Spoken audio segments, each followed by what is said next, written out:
Okay, Yes, so we will please. start. I can see quite a few participants have already joined us. In fact, 80 of the participants as I am speaking. First of all, thank you very much for taking time out of your schedule and to be part of this rather interesting topic, which we call as harnessing the power of organization network. So this is quite an interesting topic, and it generated a lot of curiosity in me, and that was the reason for me to get deeper into this subject and do a bit of research on this. And as I continue to read further, it generated more curiosity in me, and then here we are talking about the subject because it has a lot of applications in the organization context, and some of these applications or the perspective is what we would like to talk to all of you today over the next 60 minutes. So before we start, let me set a few ground rules which are pretty much basic and simple. Be on mute, which I'm seeing all of you being on mute. That will avoid the background noise. If you have any questions, feel free to ask. No limits on the number of questions, but only request is to type the questions in the Q&A section. Most of us, like me, used to type it in the chat box, which me and my panelist may overlook that one. So the request is to please look for Q&A in your phone or in your tabs on your laptops, and then post all your questions over there. We will answer it as and when we finish our part of the presentation, and then will be open for more Q&A over there. Webinar recordings will be available. Give us about 2-3 days time, and it will be available on our website. You can go view them, you can share them, you can download them, and keep it with you. Last but not the least, please provide feedback on the webinar. That will help us improve and come back to you in a better and a more stronger manner. So I also take this opportunity to introduce our panelists today. I'm joined by two of the foremost panelists. First of all, I would like to introduce Shantanu Das. Mr. Shantanu Das is the CHRO at Amway India and comes with about 25 years of experience in the industry. He is a leading practitioner and a thought leader in the area of HR and has held eminent positions in organizations like PepsiCo, Sam Miller, Heinz, Imami, and Philips. I am also joined by Francisco Marin. He is the co-founder and CEO of Cognitive Talent Solution, or CTS. He is joining us from New York, and he comes with a Lean and Six Sigma Black Belt certification and a huge lot of experience in the area of big data and analytics. So both of us will talk to us or give us a different perspective on this topic on organization network analysis, and we look forward to hear from them some of the anecdotes and the experiences on this topic. Last but not least, I will be your lead presenter for the day. My name is Srinivasan. People call me Srini. I am part of the Kognoz team. I come with about 15 years of experience in industry and consulting. And over the last 15 years, I've worked in talent management, organization design, performance, and engagement. And along with my consulting, I am also pursuing my executive fellowship from XLRI. So that brings me to the couple of more things. Some of you may not know about Kognoz. We are a growing firm with a presence in India and Southeast Asia. We believe in quite a few things which are very core to us. One of them is our vision, which is very simple and yet impactful. We call that, simply put, transforming people, transforming business. Very simple, so that we also remember and we are able to practice what we preach to our organization partners. Next is our values, again very dear to us. We strive to live all these values every day. We are humble, we like to learn from each other and as well as from our clients. We are reflective, we like to improve ourselves. We look upon what we have advised, how we have advised, how the project has gone by and try to improve. We collaborate not only between us as a team, but also with the client partners. We are honest and truthful. We do what we can, what we believe we can do, and we don't do whatever competencies or capabilities we don't have. Finally, we are all an empowered lot of people. By empowered, we mean that we are independent. We like to be known as teachers or coaches by our client organizations.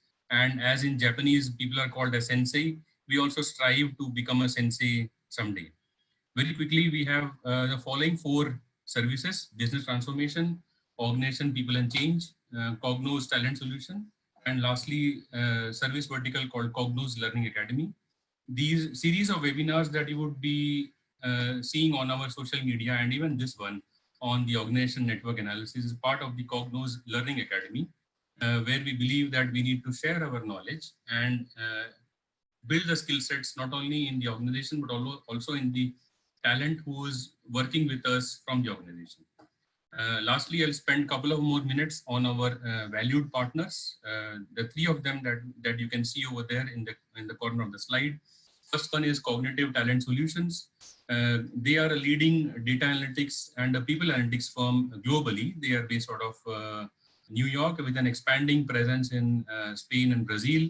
And with our partnership in Kognoz, we expect to grow mutually in the geography of India and Southeast Asia.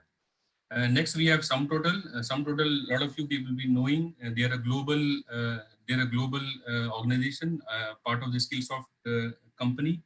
They are a full suite of talent management and human capital HCM applications organization, and they are doing real good work in terms of transforming employee experience. Lastly, we have Talent Click. They are a Canadian organization with whom we partner for all our talent assessment and personality profiling kind of requirements. Okay, so we move forward over here and we jump into the topic of power of organizational network. So all of you would be familiar with formal organization. So as you can see on the slide, formal organizations, all of us are subjected. Like you pick up any individual employee in the organization, the person would be very clear in terms of who's the manager, who are the peers, who are the manager's manager, and how the hierarchy rolls up. So formal organization by design are constraining or rather laying down the procedures very clearly in terms of roles and responsibilities. They are also guiding us in terms of the information flow. And by virtue of that one, we usually see that teams are exchanging information between themselves. And over a period of time, silos get formed in the organization. Formal organization also constraining in the manner that and we are only governed by the roles and responsibilities. So if a particular information has to flow to another department, there are certain procedures and the protocol that needs to be followed, and that in many occasions leads to some kind of a delay in transmitting the information. Delay will lead to quality of information that is being passed on, and also delay will lead to quality and the timeliness of decisions that need to be taken. This is the information. So that is the formal organization, but if you look at it carefully, and that's where the research also started looking at it.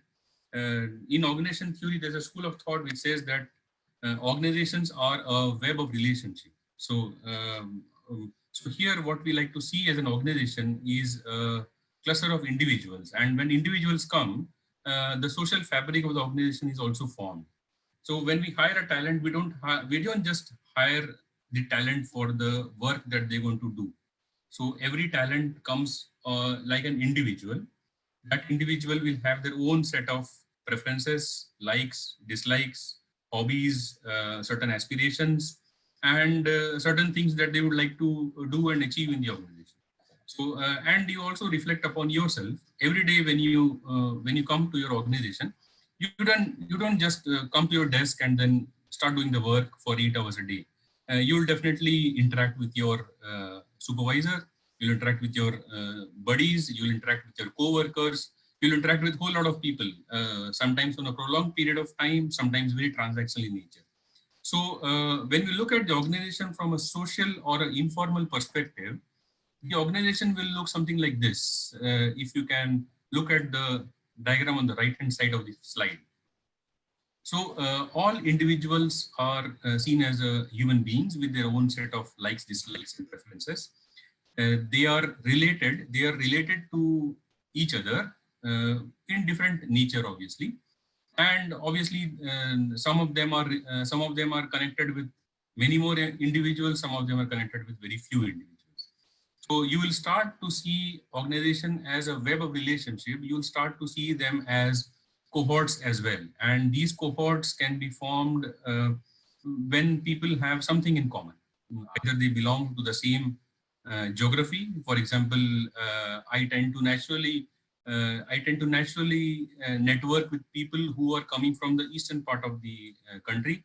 It may come naturally because maybe because of my upbringing and all. It is possible. Maybe I tend to network naturally or strike a chord naturally with people who are coming from the same B school as me. So these are some of the unconscious things that influence us to network with people and to build our own set of comfort zones. So when the entire informal organization, the concept is relational in nature, and when we talk about relationship, we also get impacted by each other. We get impacted by each other in the form of their views, their likes and dislikes, their ideologies, their preferences, and their aspirations. And the same thing happens with the other party as well. We are also unconsciously influencing other people around us, sometimes in a very stronger manner, sometimes in a not so stronger manner. So, so in the organization, when you look at it, there will be a lot of influencers around us. Some of the influencers would be known to us, some of them are not known to us. But the interesting part or the interesting fact about influencer are that they do not come with any social or a formal stature. I cannot say that in the form of an organization, informal organization, my manager, who is at a level senior to me, he is the biggest influencer on me. He is the biggest influencer on the decision that I take. So influencers come without any hierarchy. They are boundaryless. They do not function in the form of silos. So that is where, if you look at both these diagrams in conjunction, you can see the real power of the network. On one hand, you have the formal organization, which facilitate or create a formal networks in the organization, and that's how it's supposed to be. And on the other hand, on the right hand side, you will see informal organization, which is also equally powerful in getting the things done, because ultimately it's about influencing the individuals towards a certain direction. And therefore, the power of informal network comes into the picture, that how can organizations leverage or harness the informal networks? How can people identify these influencers who are existing in their organization? And how can the influencers be in turn leveraged to create a conducive organization culture and to get the things done in the organization. So before we get into the concept of influencers further, I would like to launch a very quick poll, and all of you are invited to take the poll, which very soon you'll see on your screens. It is I'll keep it open for about a minute, and there are about 4 options. You can please select some of them. Only one is allowed. So I'll read out the question for the benefit of all. Typically, in an organization, influencers comprise what percentage of the employee base?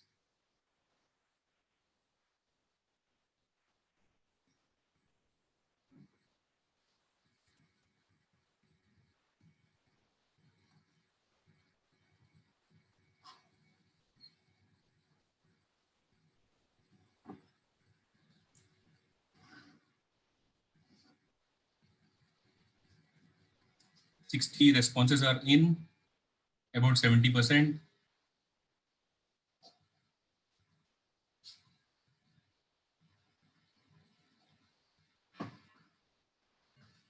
We'll wait for 15 seconds more. I can see about 67 responses now.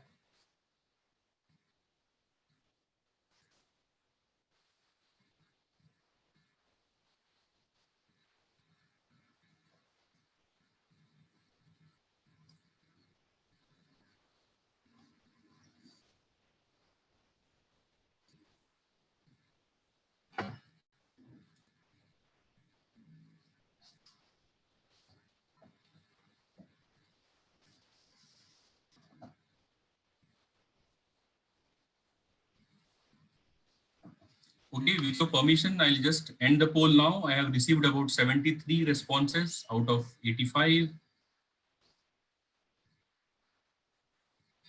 Okay, so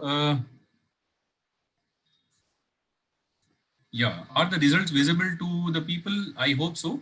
I can see that majority of the people have selected 5 to 10%, and very closely it is followed by less than 5%, and then we have about 32% of people saying that it is 10% or more. Okay, interesting fact is that influencers, again as per research,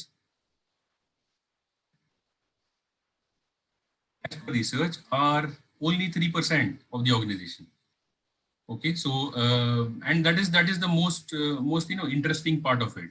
So 3% of the influencers doing all the control in the organization and helping you with all the strategic communication, change management initiatives, and so on and so forth. So it should trigger a thought in the mind that if there are only 3% of the people that matters, then we are channelizing all our communication on the entire organization. So nowhere we are undermining that formal sources of communication are not important. But what we need to know is that if we are able to identify these 3% of the influences in my organization, we can use them effectively to diffuse the communication in the right manner, in a faster manner, and in the right intent, so that any kind of resistance that is usually observed during any change initiative, those kind of resistance are managed easily and better, in a better manner. Okay. So then the next question will come that if there are 3% of the influencers, they can reach out potentially to how many employees? And that's the next question that I would want to ask. Let me just check how to do that. Yeah, I'm going to very quickly put question number 2 in front of all of you. That is a very different question. It says that in an organization, influencers can potentially reach what percentage of the employee base? Okay, I'll again keep it open for about a minute.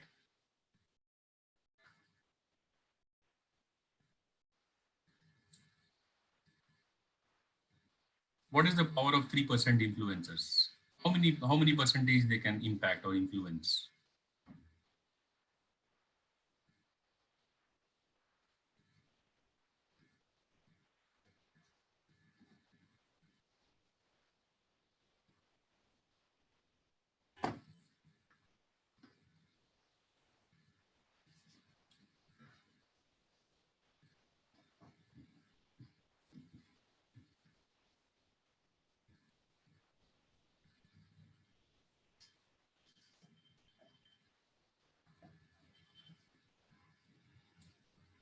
Okay, I can see 73 people done their voting. I'll wait for 10 seconds more before I end the poll.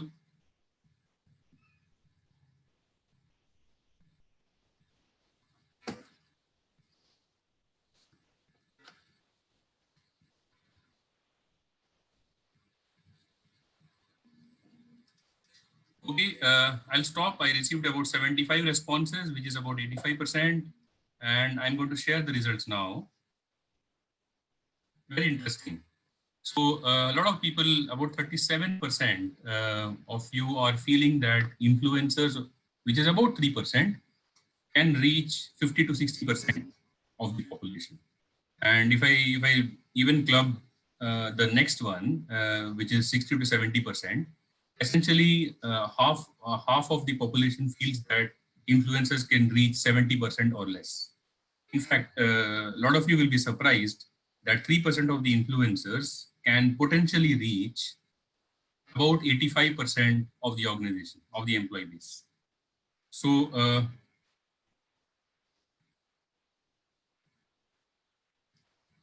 so this is a very powerful number. Imagine 3% of influencers on a typical organization size of 1,000, which is 30 influencers, maybe 35 influencers, can reach to a potential of 850 employees. So imagine that is the power of influencers.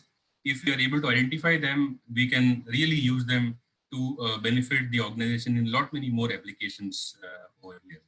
So these are the underlying concept is coming from social network analysis, and there are, and when we talk about influencers, there are some principles that have been identified in research. Okay, and what are those principles? I'll just quickly share in the next slide. First of all, we are saying that since we're talking about informal relationships, the nature of relationships will matter. Any individual in the organization will be interacting with different individuals, but the nature of interactions will be different. For some cases, I may be interacting with with an expert, so my nature of conversation will be mostly task related, mostly related to the technical expertise that the person possesses, and I need certain guidance on that one. So that can be one nature of interaction or relationship. Second, I may have a friend or a college buddy in the same organization who may be working in a different department altogether, sitting in a different floor, but I interact with him. Mostly my conversations are personal, it can be professional as well. And I like to catch up with him for a cup of tea or a coffee or catch up over lunch and snacks. Then I definitely interact with my coworker. These coworkers, I interact on a task basis, sometimes to give information, interact with my reporting manager. So reporting manager, again, it can be task level interaction, or it can be beyond. So because you are able to see these four kinds of relationship, it doesn't mean that these are all four different individuals in our lives. It is quite possible that my friend and a college buddy is also a technical expert. So my conversations with that individual are either technical and job related, or it can be personal or professional as well. So the horizon of the conversations are very different in that case. It is possible that my reporting manager is also a technical expert. So again, I talk to him about all the tasks and the targets to be achieved, and I also seek assistance from him on technical areas. So whenever we have individuals who are playing more than one role, so there we have more influence, or we get more influence by those individuals. So if it is a technical expert, he will obviously have more influence on our thoughts, on job related thoughts of a technical nature. Similarly, from a personal front, if I were to take advice on a personal issue or aspect, my friend or a college buddy will have more influence on me than anyone else. So the nature of relationships are different. Nature of relationships does matter, and there can be more than one role that an individual can play. Okay, that is principle number one. We quickly go to principle number two, where we say that the nature of relationship itself is not important, but what is also important is the strength of relationship. Now, it may happen that I am working with my manager for last 2 years, and over the last 2 years, my interaction with my manager has been mostly transactional. My pleasantries exchanged are again very monotonous, devoid of any emotions. My interactions with him or her on a everyday basis is very transactional and task related. We don't, or we seldom exchange information beyond our work or the purpose, and we stick to what are the formal roles and responsibilities. So that is one kind of relationship. However, on the other hand, imagine that in the same organization, you have another friend or a college buddy who you perhaps know for the last 10 years, and you both happen to join the organization also together from the college, and you guys have been interacting heavily in the office as well as office outside the office. You guys hang out outside the office hours and then discuss things which are professional, personal, take inputs and guidance on the future aspirations, and also in the process end up sharing your own sometimes confidential, or you confide in your friend and college buddy. So the strength of relationship in this kind of a scenario will be contrasting and it will be very strong as compared to the first scenario of a reporting manager. So the research says that the nature of relationship itself is not sufficient, but we also need to understand what is the strength of relationship. So more the strength of relationship, more will be the influence of that individual on my decisions. Okay. And if I were to sum up how the strength of relationship will increase or improve, there are three things that we need to consider. First and foremost, it's the time. So the longer the time I know someone in the organization, the more is the strength of relationship. Then we have emotional intensity. And the more we engage with the person, that becomes more intense in our conversation, and that increases the relationship strength. And finally, what kind of trust we have, what kind of information we confide in each other. So mutual confiding becomes the third important aspect which impact the strength of relationship. So we covered two things now. To summarize, nature of relationship, strength of relationship. Now there is a third principle as well, which says that nature and strength are fine, but we also need to know what is the pattern of relationship. And this is one of the most powerful principles of network analysis, which says that, which is based on the part of social validation. It says that suppose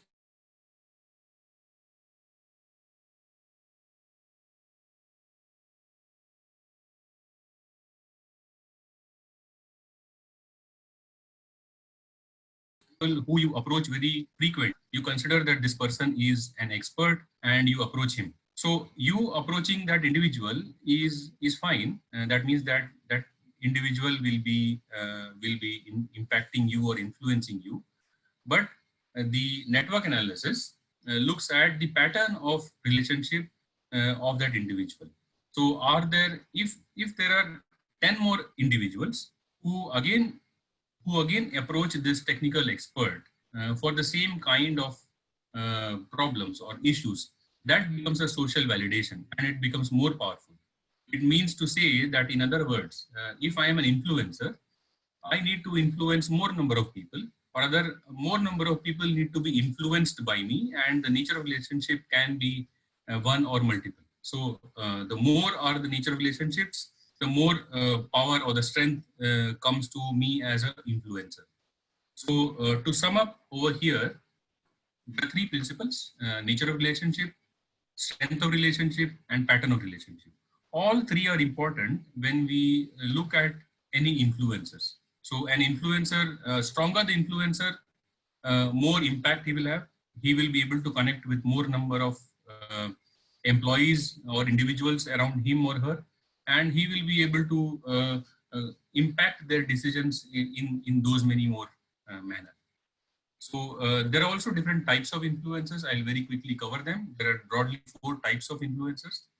One is inspiring leader, which many of you would see around yourself in the organization. And there is a leader who is very inspiring at work. People like to emulate. He represents the core values at work, and then he becomes, he becomes like a poster boy of an inspiring leader in the organization. Then there are technical SMEs who are very strong in the domain. They are experts in what they know, and that is being also socially validated by the people around them. Then there are problem solvers. Problem solvers are no one but who you approach for day-to-day problems. It can be personal or professional. You can confide in them. You can also get some information about the organization, what is happening. And finally, we have social buddies. They also exist in the same organization. We hang out with them. We have a cup of coffee. We discuss things with them, professional, personal, so on and so forth. Okay, so that is a very quick intro. I'm just doing a time check. We are about 30 minutes. I will quickly introduce my panelists, and first I would like to invite Mr. Shantanu Das. He will share with us a very interesting perspective from the practitioner's point of view, and he will talk to us about the inner workings of the organization. Shantanu, welcome, and thank you very much for your time. I will just now give you the controls so that you can move the slides. Just a minute. Have you received it?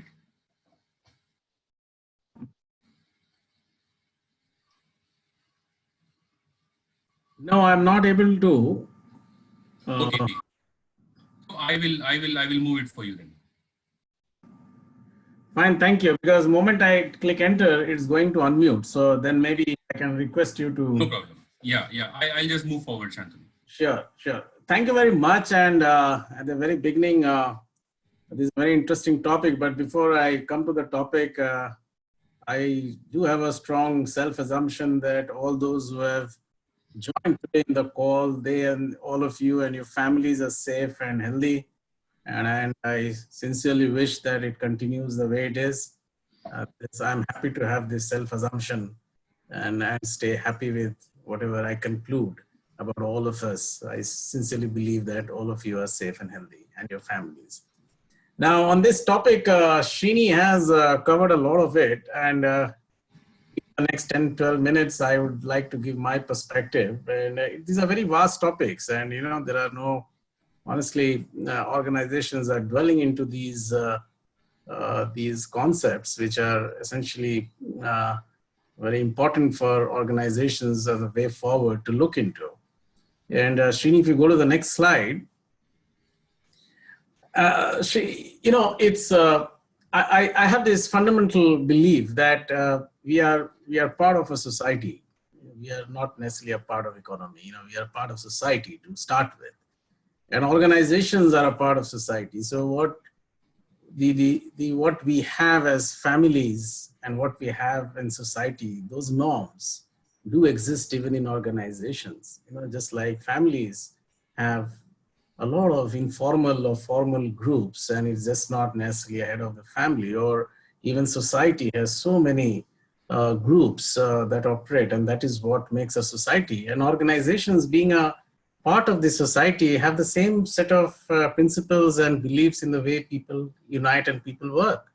So, while I agree that the leadership, the kind of structures that we are all used to in terms of the pyramid that we see, it exists and will exist, but it not necessarily the only structure, formally or informally, that exists in any kind of organization. You know, and there are various groups. There are various groups which work together, and these are groups are across locations, are across a geography, and a sum total of all of these groups is what makes this organization. And yes, and over as years progress, and especially I'll come to the subsequent slide with this great experience that we are having in COVID. If you can go to the previous slide, Sheena. I just have to make one point before I come. It's further becoming more important to realize that with this kind of remote working, which is becoming a trend, the groups will further become smaller and smaller in terms of these where they take a call, where they take a decision in this kind of a remote working environment. What binds them together, what binds all of these groups together, is essentially a shared set of values and culture, and the transparency in the company goals and projects, and free flow of information and feedback. And obviously, one fundamental submission that I have, and this is my experience, these are all my views, this is my experience of 24, 25 years of work, that, honestly, the hierarchy is only, one reports to a role, one does not report to a hierarchy. Hierarchy is more of a value add that one does in terms of administrative piece, but also a value add in terms of to the skill set that is required in an organization. But essentially, if I report to my role, and if that is the fundamental premise, then this becomes a very important concept to acknowledge and recognize, that these groups, all these small groups that exist in an organization, are all coming together to do a set of work and to set up delivery for an organization. So coming to the next slide, Srini, if you can come to the next slide.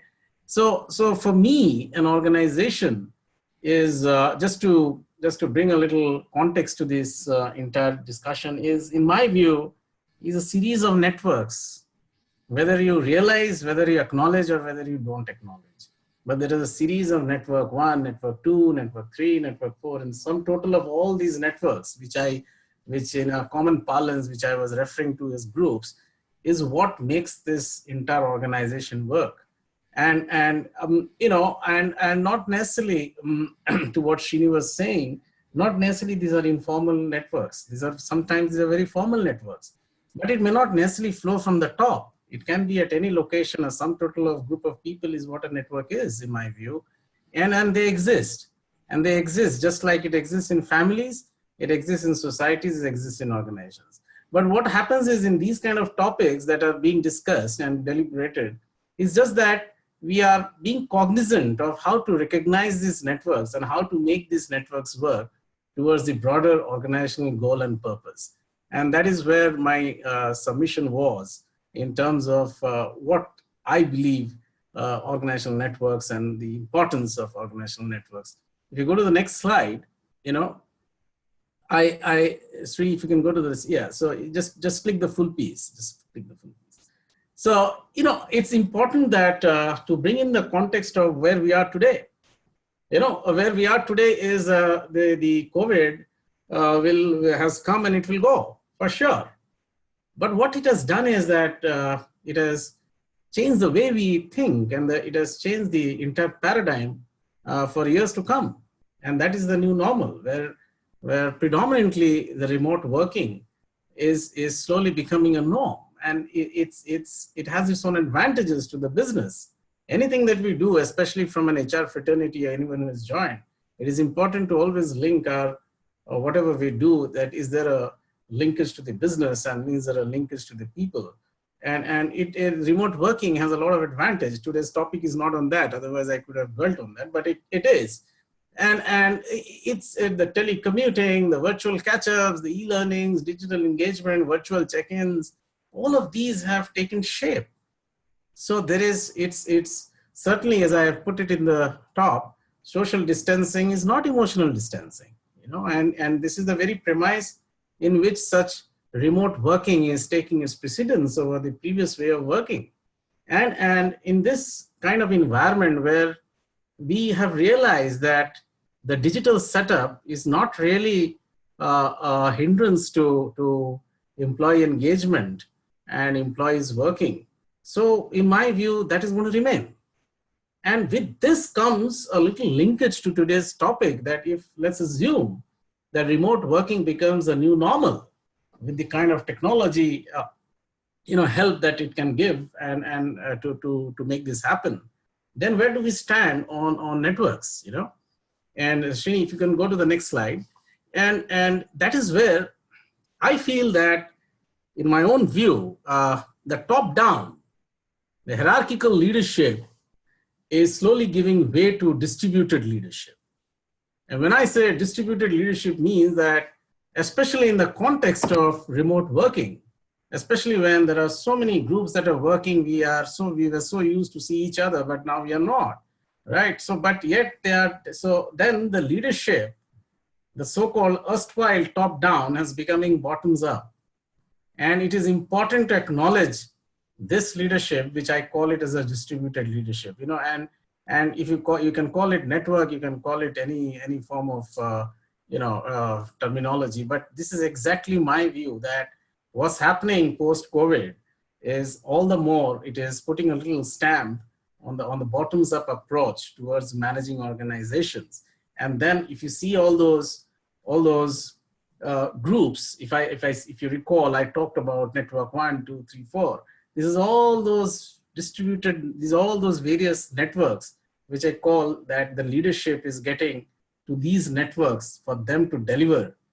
And especially it is becoming more visible, and it is becoming more amplified with the new scenario and the new normal that is coming in. So for me, these organizational networks are essentially, whether formal or informal, are essentially where, if you realize and if you think it carefully, if you think it in a way, it is actually you're distributing the leadership to various groups, and not necessarily that leadership is assumed to be a part of the so-called hierarchy. And it's an important point for all of us to realize and acknowledge. And how do we build this distributed leadership in the days to come and in the months to come is an important point of submission from my end to this group. Srini, if you can come to the next slide. And yes, if you can just hang on here.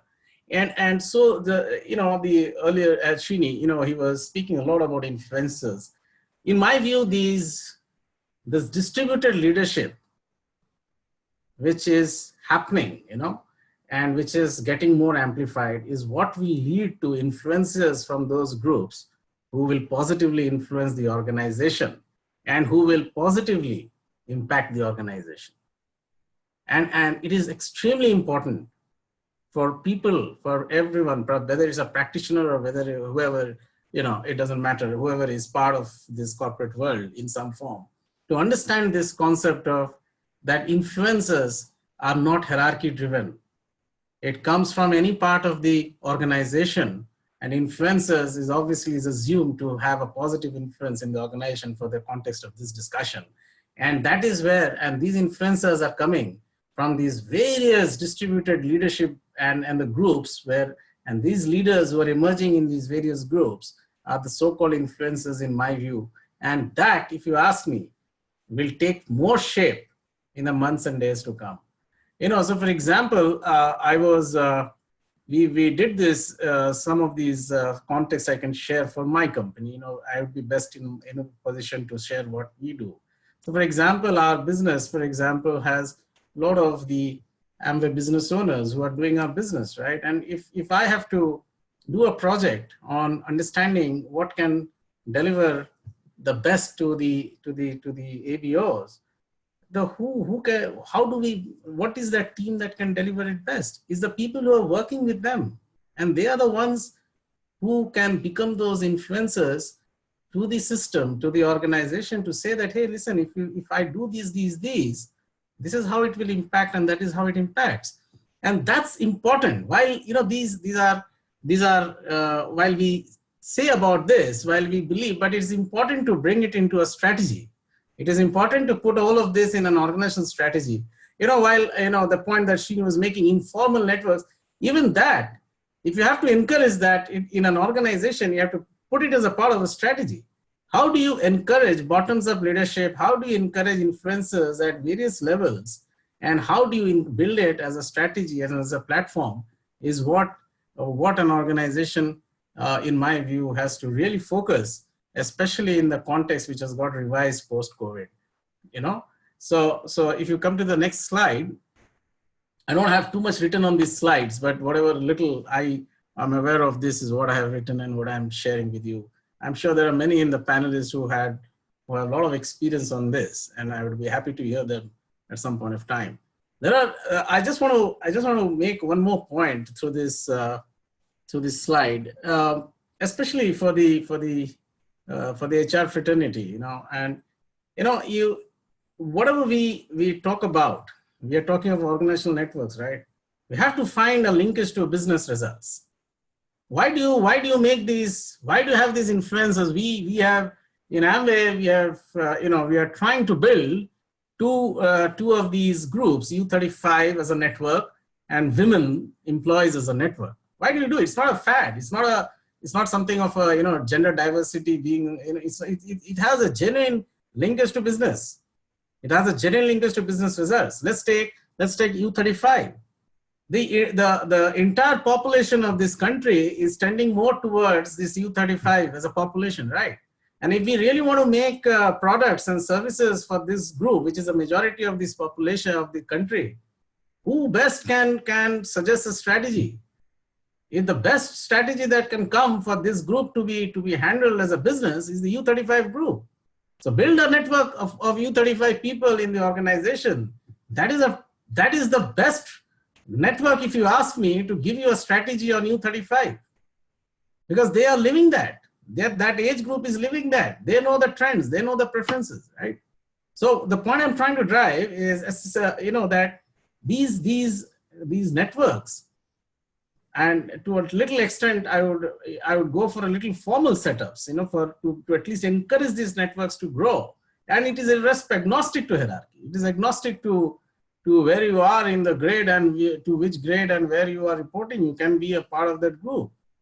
Because, and it is important to realize this, that these networks are what actually can, if we can make it as a strategy and we can build around it, it will actually drive a lot of business results. Similarly, if you talk of women, right? If 2/3 of our Amway business owners are women, and if a lot of our categories are towards the beauty segment, it is important to have that feedback, formally or informally, from the women employees of our organization. There would be a huge advantage to suggest what a company needs to do or what a strategy has to happen.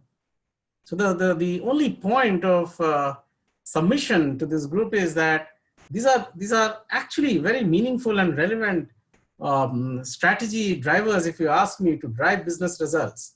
Because honestly, if you do not do any of these, if I cannot find a linkage to business results, these may not find a purpose for an organization to do. I just gave these two examples to make that point that it has a huge impact on the business.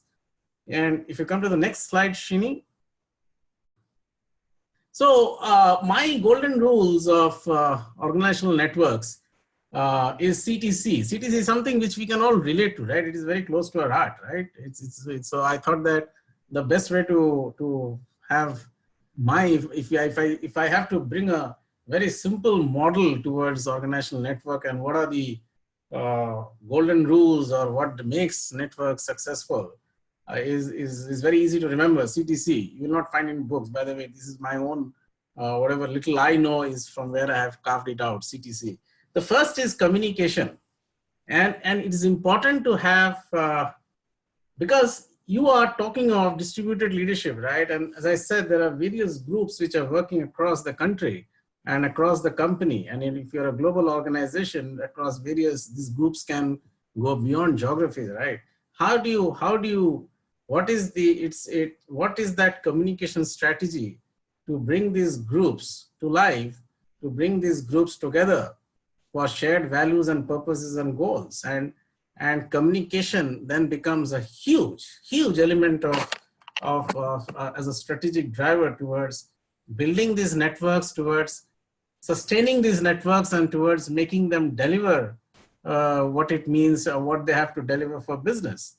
The second piece is T, technology, because I personally believe that, especially again in the revised context, it's a very technological competence of individuals is very important. And if you have to have such kind of networks flourish, and if you want to sustain, there has to be huge technological, if you ask me, advantage as a source of competitive edge for an organization to make these things happen. Because the technology is for a few reasons. One is that for the networks to communicate or talk to each other, you should have a technology, especially in this remote kind of working, which will, as I said before, my own estimation that it will become a new normal. The other piece is that the lot of these data points, there are a huge number of data points, right? So many teams are working on. So how do you bring technology to bring it together? If you want to identify influencers, right? What is the right way to do? Can we take help of technology to bring which we talk of organizational network analysis? So basically tools and technology that is available to identify influencers. So there is a lot of work, if you ask me, and there's a backbone to this network. Organizational networks is basically, if you ask me, is technology in all its aspects. And third, but not the last, but not the least, and to my mind, it is extremely important, is collaboration. And that is what makes it CTC. Collaboration for me becomes all the more important because even if you have such kind of networks in organization, but at the end of the day, there has to be a collaboration, right? Finally, all of these groups have to come together, collaborate, work with each other. And this is a softer aspect of culture in any organization, but in my view, that is what makes, builds an organization. If you can call it teamwork, you can call it whatever, but it's essentially the ability and the right environment in terms of the values and in terms of the cultural indices of an organization, which helps people collaborate. And networks will only flourish and survive and sustain only if there is a culture of collaboration and if it is recognized and appreciated. So, that this is my very simple formula for, in my belief, or on what drives and success in having organizational networks. It's communication, technology, and collaboration. And my last slide for the day is, you can have and I have just borrowed it a little from one of the quotes that you may have seen it elsewhere, but I like this, and I've taken it a little, I've tweaked it a little. You can have the best strategy and the best technology in the world, but if you do not have the hearts and minds of the people who work with you, none of it comes to life. And what is also important, and irrespective of this topic, this is actually an important piece for all of us to remember, and this is something which I really believe in. You have to have the people with you. If you win in the you win in the workplace, then only you win in the marketplace, right? So, and especially when you have the networks, when you're talking of distributed leadership, when you're talking of people at various levels to emerge as influencers and leaders, it is then that is a true reflection of where you're having the hearts and the minds of the people to work. Then it is no more driven by hierarchy. It is no more driven by where you stand at, what is the pegging, in the ranks of the organization. It is your heart and mind, because you are being recognized as an influencer. You are contributing to the business. And so this is what I had, Srini. I hope I have not exceeded time, and over to you, Srini. Thank you. Okay, thank you very much, Shantanu. That was really an interesting perspective on the practitioner side of it. And that brings me to the next panelist, Francisco. I'll quickly introduce Francisco and CTS. CTS is a New York-based organization. It's formed by a group of IBM employees, IBMer, ex-IBM employees, and is focusing on people analytics and organization network analysis as a solution. I will introduce Francisco, who is the CEO and co-founder, and with CTS, Kognoz has entered into a partnership to look at organization network analysis as an advisory solution for India and Southeast Asia. So Francisco, let me just maybe I'll give you the control. If that is not working, then I will do the slide change for you. Hi, Srini. So it seems it doesn't allow me to share. So maybe it's better if you pass the slides. Okay. Good. Fine. Perfect. So yeah, if you can go back to the previous slide for a while. Yeah.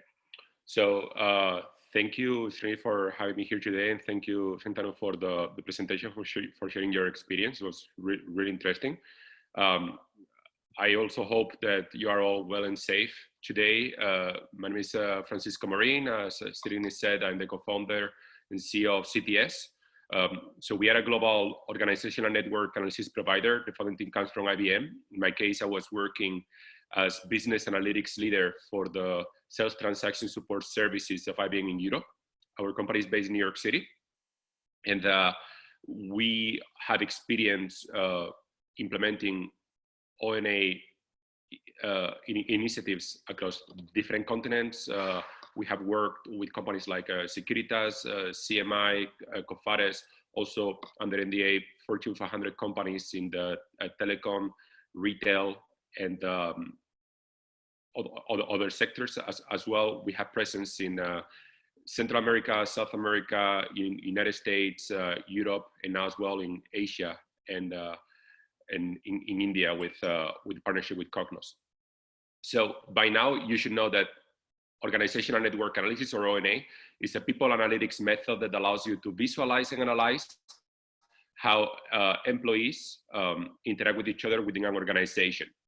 And if we go to the next slide, Srini, we have already covered to some extent some of the use cases, but first of all, we have to provide some context on the fact that exist two main approaches when we talk about ONA.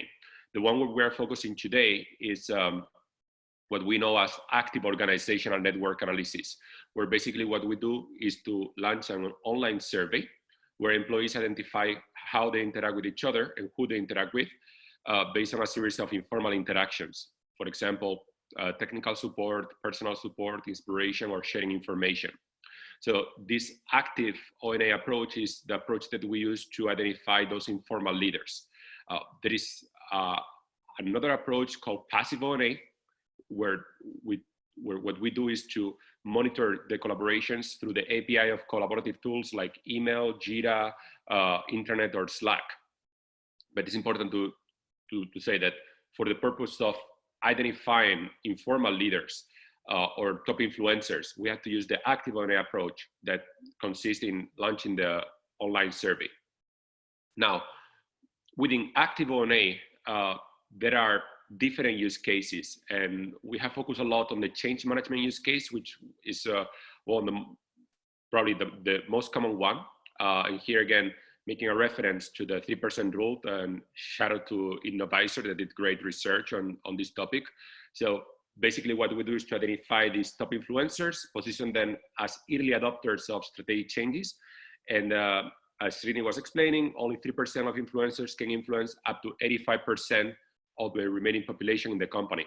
At CTS, we have also found that on average, informal leaders have 40% greater influence than the formal leaders in the organization.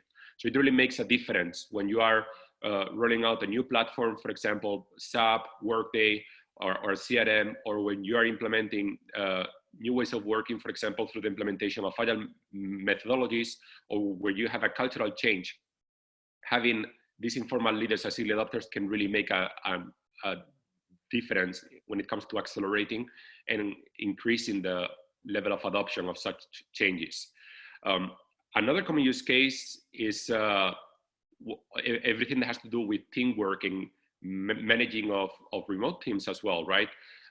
This has different components. On the one hand, when it comes to onboarding new employees, you can take some of these informal leaders and position them as buddies. So every time that a person joins the organization, that new hire will be assigned a buddy. There is a person that is going to be with him or with her during the adaptation period, and this is going to reduce the time to productivity, meaning the time that that new hire is going to need to reach an optimal level of performance. On the other hand, now, for example, in the context of the COVID-19, so remote work has become the new reality, right? And ONA can be a very powerful tool when it comes to not only ensuring that the team is having a proper collaboration, but also when it comes to preventing employee isolation, for example, which is something that can happen very easily in the context of the team working from home. Or, for example, as well, when it comes to implementing new policies and procedures where we can, again, relate to the change management use case. Then another common use case, more in the field of HR, is the identification of high potentials, who are also known as hypos. In the leadership development programs that the companies use to identify the future managers in the organization, the future leaders, typically the way that it works is that there are a number of people nominated as high performers by the immediate supervisors. Then there is an HR vetting process. And that's basically how successful candidates are selected to join the leadership development program. So here what we do is that we apply ONA and we integrate social capital metrics in the decision-making process of selecting those high potential employees, so that the people that are going to become leaders in the organization are required to be simultaneously informal leaders identified by their peers and high performers identified by the immediate supervisors and human resources. So it really enhances and makes less bias and more fair the process of selecting the high potential employees in the organization. Finally, you can really create a culture of innovation and identify best practices and replicate them by looking at how high-performing teams in your organization are collaborating and identifying these collaboration dynamics and replicating them across the organization. If we go to the next slide,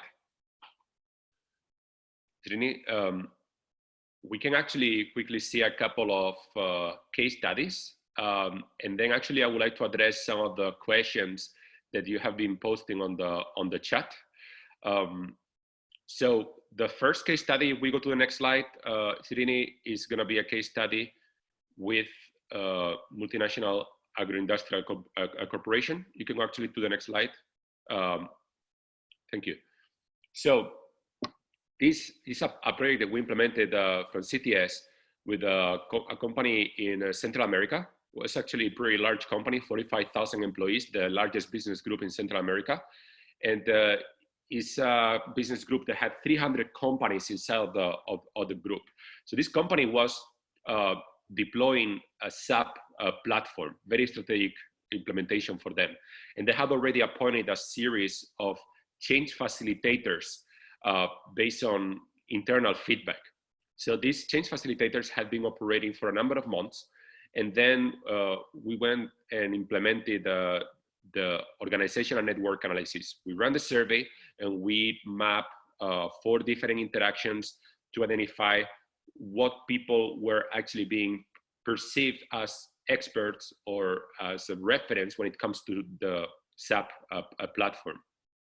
So what we found is that, as you can see on the network on the left, there were some change facilitators that had a low performance, meaning that they were not really being perceived as experts when it comes to SAP in the organization. And on the other hand, there were other change facilitators, the ones that we see on the right, where they were actually having a much stronger network of connections and they were having a higher performance. But it was something that was basically invisible to the managers in the organization because these interactions were happening on a daily basis and they didn't have any tool that could shed light on this reality.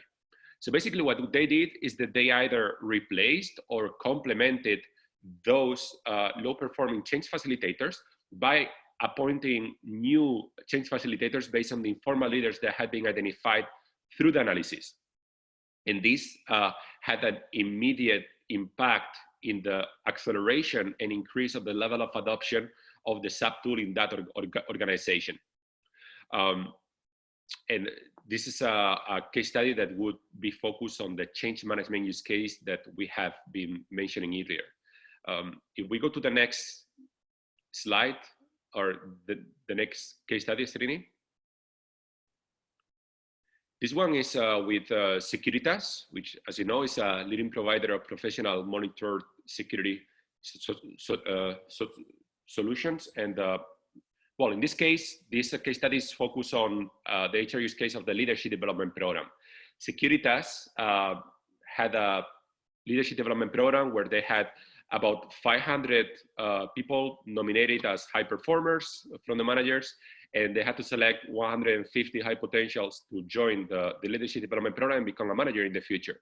So again, what they did here is to apply ONA so that the people that would join the leadership development program had to be simultaneously an informal leader and a high performer, and that changed in a significant manner the way that they were selecting the leaders in the organization.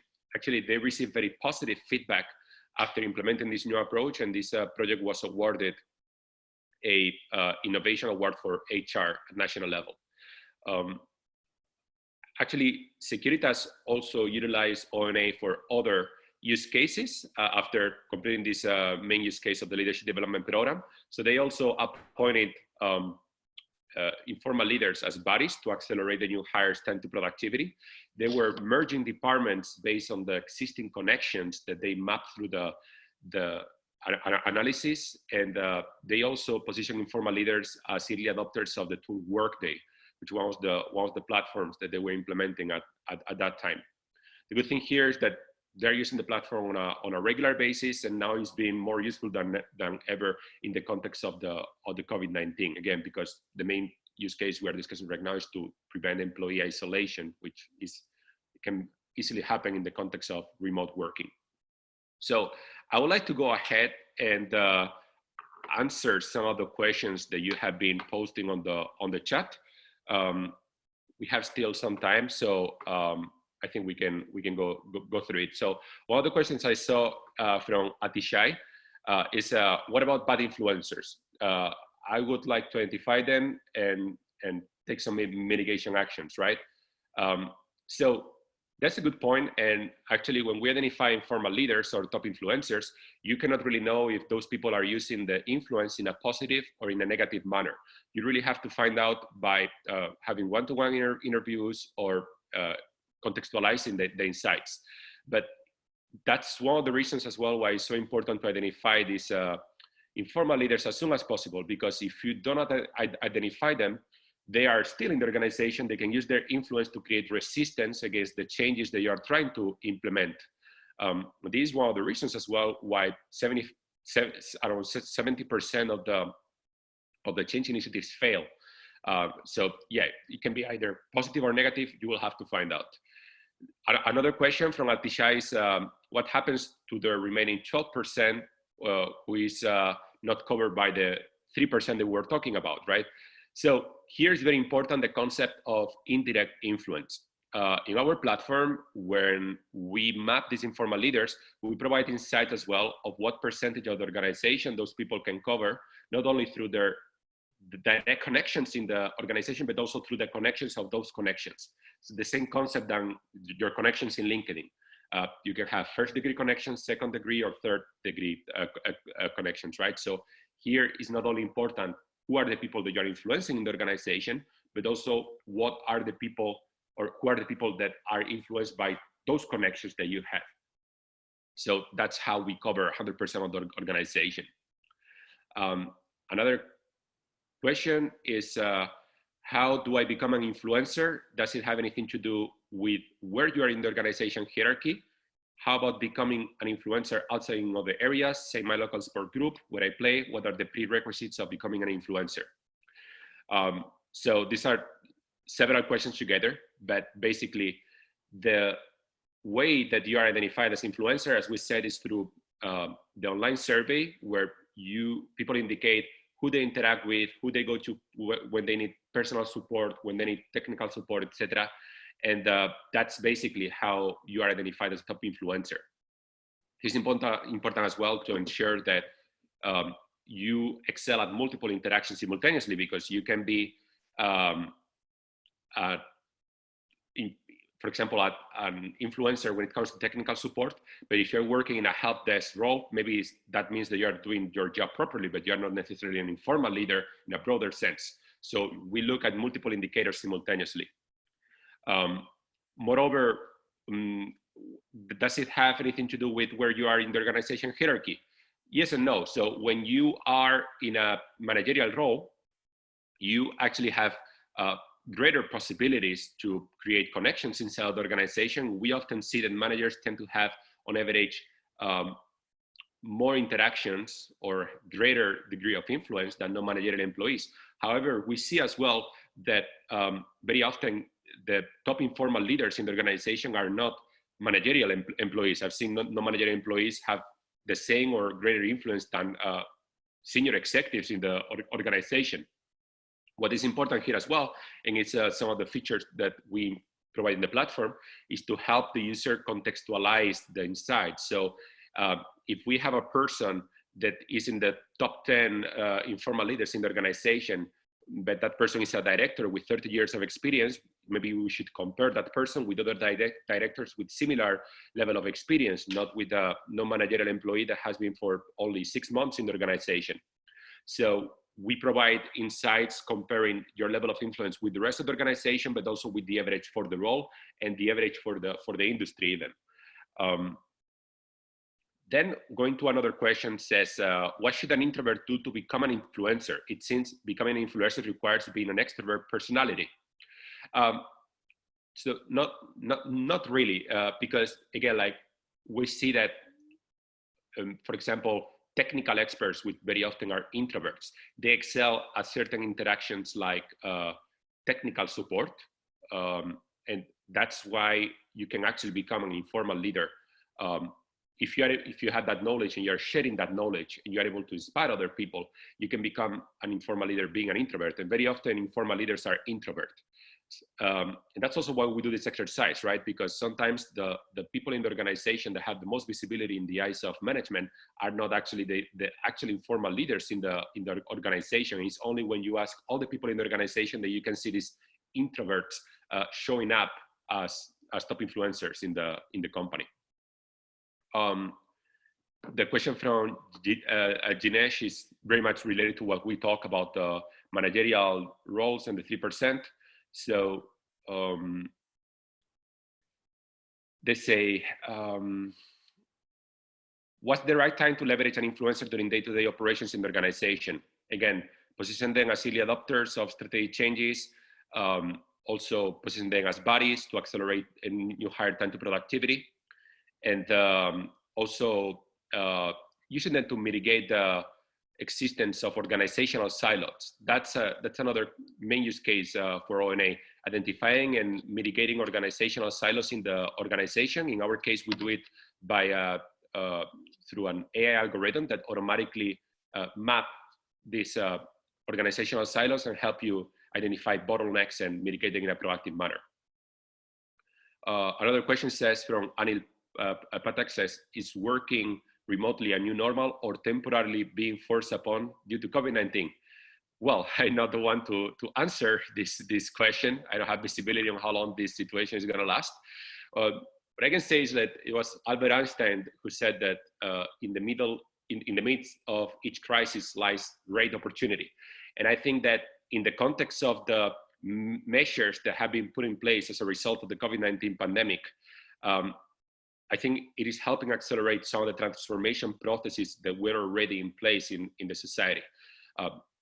First of all, the whole society as such is being exposed to the importance of social capital. Now we all understand the concept of social distancing. We understand that whether it is an organization or at society level, we are actually operating as a huge social network. This is going to raise our awareness about the importance of the informal interactions that we are having on a daily basis. I think that the fact that we are right now working, all of us, from home is going to help companies realize that it is actually possible to distribute teams and to operate in a more effective and efficient manner while working on remote teams. This is something that some companies already were doing, and some companies had different level of maturity when it comes to remote working than others. But for all of them in general, is giving them an opportunity to explore the use of technology to manage their remote operations in a more effective and efficient manner. There's another question that says, what is the best way to engage and drive an influencer networks towards a common business goal? That's a very good question, and it's actually a complex one, because one of the things you can do once you identify these informal leaders is to engage them in leadership development programs or in a specific training, or give them additional roles so they can have greater exposure to the strategic objectives of the company. And this way you can help them be more aligned with the objectives that you have. But this is tricky, because sometimes when an informal leader, as a result of the resources that you put at his or her disposal, becomes more of a formal leader, or at least is perceived as a formal leader, that can diminish the influence of that person. Sometimes the power of the informal leaders comes from the fact that they are not being perceived as formal leaders in the organization. So when engaging them, we have to make sure that it happens in an organic manner. There is not something imposed or forced. And this is something that is more complicated than it seems at first sight. We have clients that have implemented specific coaching programs for those informal leaders, trainings, leadership development programs. And in the end, there are different approaches, and it's a trial and error way of working. Then another question says, what is the cost and ROI implications of implementing ONA? Very important. So on average, after implementing ONA on a regular basis for 12 months, we estimate that you should be able to get 40% increase in the strategic change adoption where you are implementing ONA. you should also be able to reduce the IT cost by up to 30%. And why is this? Is because most companies are operating with multiple legacy tools. These are tools that are obsolete, that are redundant, and there are associated costs to the maintenance, licenses, and experts that are working with those legacy tools. So when you identify informal leaders and position them as early adopters of new centralized tools that can be used in an homogeneous manner at company level, you can faster replace those legacy tools that are being redundant and expensive. And that's how you can achieve that 30% of IT cost reduction. Then we have already elaborated on the methodology of ONA. How can ONA help in a merger and acquisition? Very good question. So ONA can help actually in different stages of the M&A process. First of all, before implementing or before signing the deal, there are some cases where the buyer and the company being acquired hire a third-party consulting company. The acquirer runs an ONA initiative and then gives the data to the third-party consulting company. So the company that is going to buy can see if that company has a good network or if the company is split into organizational silos, for example, and that can help them inform the decision process of who to buy. Also from the point of the buyer, what company we want to buy us, right? So this is before signing the deal. Then in the context of the post-merger integration, once the deal has been signed, in the end, this is a change management process, right? And it's a process where there are often cultural differences between the two companies that are being merged. And that's why the positioning of these informal leaders as early adopters plays a critical role. Moreover, once the post-merger integration process has been completed and the new teams have been formed and they have been working together for a number of months, you can actually run organizational network analysis to identify to what extent people are creating new connections with the new members of the team, or they are sticking to their connections from the legacy organizations. And to some extent, you can use ONA to measure the effectiveness of the post-merger integration process, meaning that if you map the interaction between legacy organizations in the new teams and you cross-reference that to performance, you can actually see to what extent the merger has been effective to increasing the performance of the company, and make a performance assessment by comparing that by department. Let's see if we have any other question.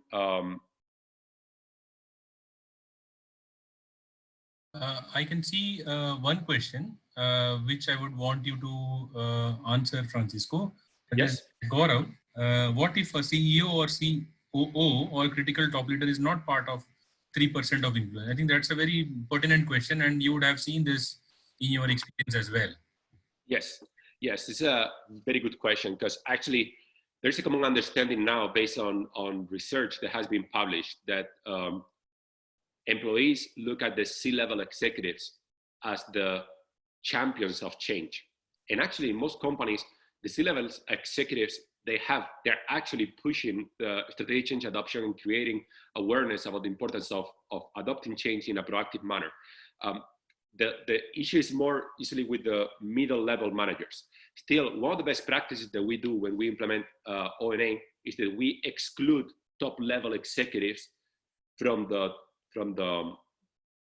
analysis, because these C-level executives, they can potentially have access to the results, and we want them to focus on analyzing the results of the respective organizations rather than analyzing the influence of their peers that are at their same level.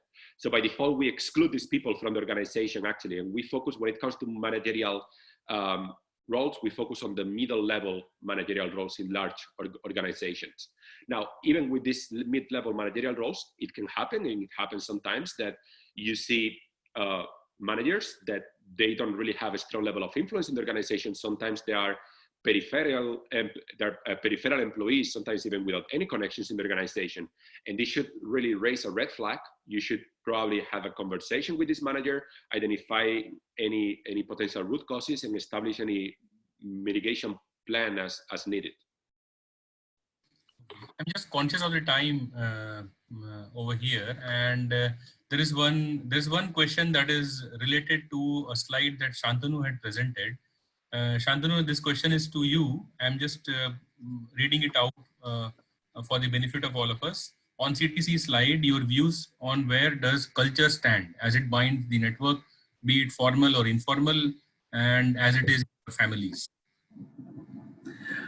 Well, culture, as someone had said, the culture eats strategy over breakfast, right? So its culture is actually the fulcrum, if you ask me. And there are cultural pillars, but that any organization has. There is nothing called good or a bad culture. Every organization has its own set of cultural pillars. But having said that, to come to this point of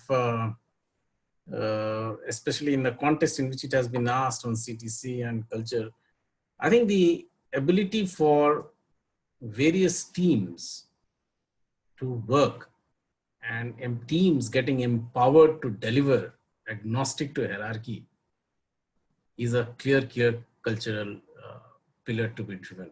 So in a sense that if you that I talked about collaboration, right?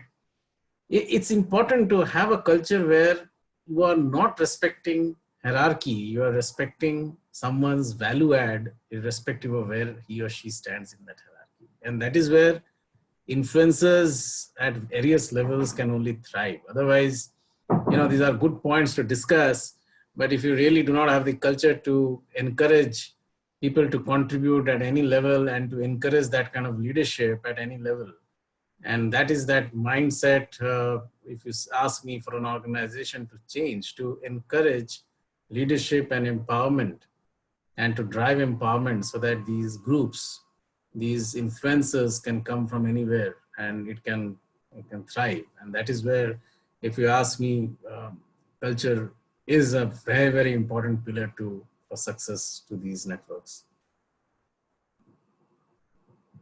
So I can still see some questions, but I'm also conscious of the time. It's about 8 o'clock.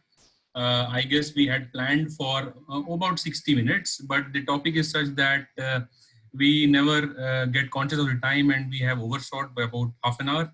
So we have all the questions that are there posted on the Q&A section. We have a record of all those questions, and for the benefit of all the attendees and the panelists, what we will do is that we will put up a document together, which will be like a response to all these questions, and we'll circulate it to all the people who have attended.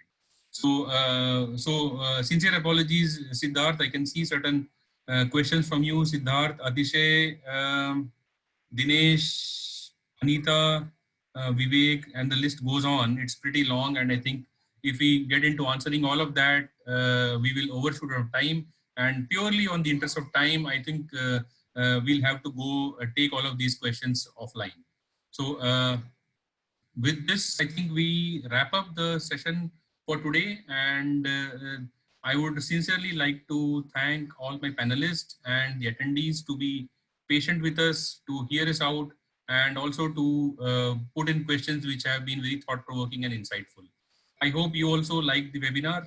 You have enjoyed a topic that may be relevant to you, and you will start seeing the implications of this in your organization.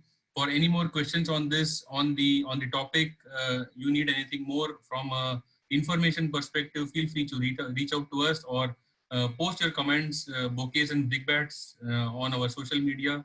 We'll put all our videos over there and make it available for common purpose. Thank you again, Shantanu. Thank you, Francisco. Thank you for connecting. Thank you for your time and taking out from your busy schedule. It is really a pleasure to be hosting you today in the evening. Thank you very much. Thank you. Stay safe. Thank you, everyone. I am just logging out now.